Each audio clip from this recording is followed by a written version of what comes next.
இப்போ hi friends, இப்போ உளுந்தஞ்சோறு கிண்ட போகிறோம். கொஞ்சம் ஒரு பூடு இருக்குல்ல, வெள்ளைப்பூடு, அதை குறித்து வச்சுக்கிடணும். அப்புறமா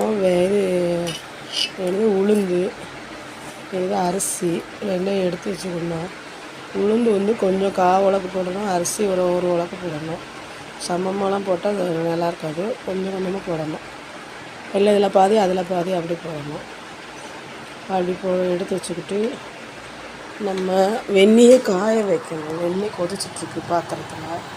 வெந்நீர் கொதித்த உடனே இந்த உளுந்த அரிசியும் அலசி அதை உள்ளே போட்டு பூண்டையும் போட்டு உப்பையும் போடணும்.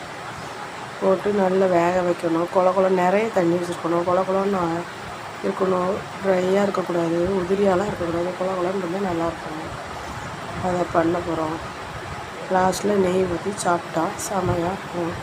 நம்ம உடம்புல உள்ள எலும்புகளுக்கெல்லாம் அது நல்லது.